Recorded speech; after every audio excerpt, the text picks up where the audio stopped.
John Henry for Young World TV. Last week, I sat down with UCLA's professor of history, James Gelvin, to ask him questions about Libya and the Middle East revolutions in general. This is the third part of our interview. Online, just doing my basic amount of daily research and everything, and just kind of net browsing, I saw a blogger who talked about our effort in the Middle East.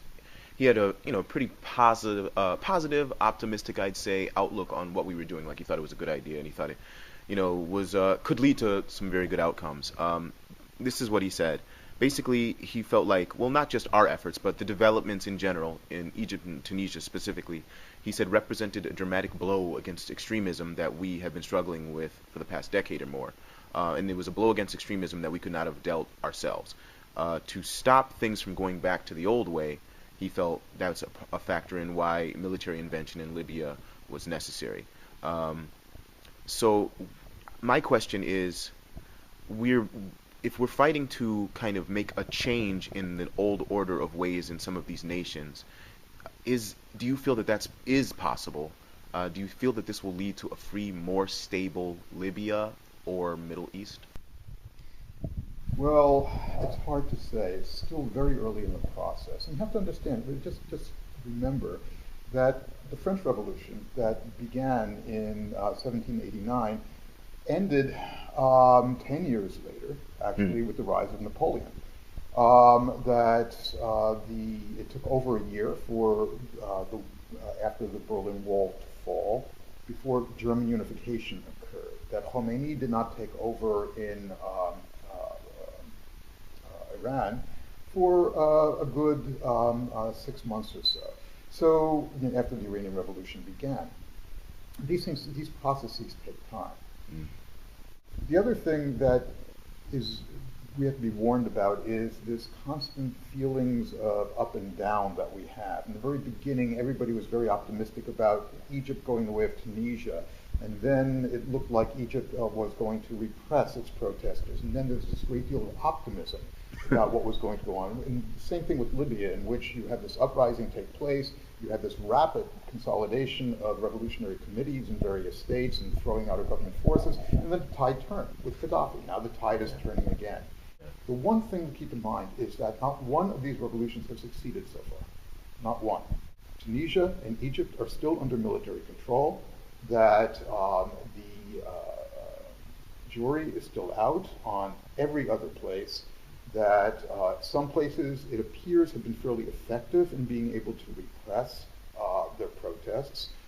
Yeah. So it's, as I said, a lot of this is going on behind the scenes. A lot of this is taking much more boring forms than it had before. It's virtual pornography now to look at Libya, which is the most exciting. And you see cruise missiles. It's like a video game, crashing into buildings and things like that. But the real work of these revolutions is building a new political system, and that is day-to-day grind. What do you think we have to gain in continuing to intervene or wage wars in the various countries where we're fighting? And maybe this is a slightly different question, but what do you think our administration believes we have to gain? Well, I think they're probably both the same question, actually. Mm-hmm. I think that the United States has been fairly consistent in terms of what it has wanted to do in the Middle East for a long period of time, all the way back to World War II. Mm-hmm. We want stable regimes, okay? Mm-hmm. Not necessarily democratic regimes. As a matter of fact, the United States goes in and out of its let's promote democracy in the Middle East phase. Yeah, and this is why, for example, among American allies, you could have Mubarak ruling for over 3 decades. So we're not particularly interested in that. We're interested in stability. We're interested in oil, for sure. We're interested in somehow making sure that local problems, local disputes are resolved, hopefully peacefully.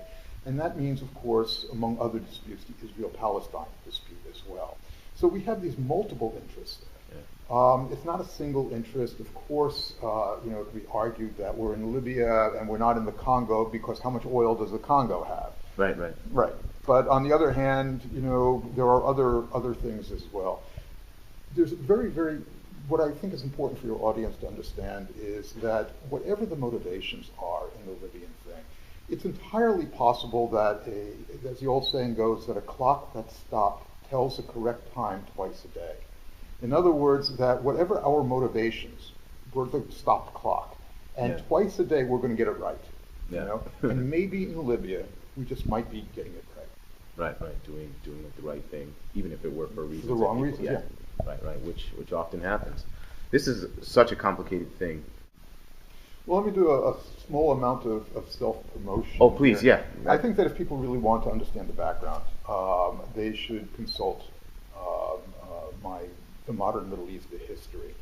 More than half of that book takes place, covers the period from the end of World War I, when the state system was actually set up, to the current period. So I think it's important that people actually have the historical background in order to be able to understand it, because as you said, it's so easy to get caught up in the day-to-day, we're winning, we're losing, we're winning, we're losing, as opposed to looking at it with a broad strokes. Yeah, that's what I've been able to do just from talking to you, just kind of zoom out.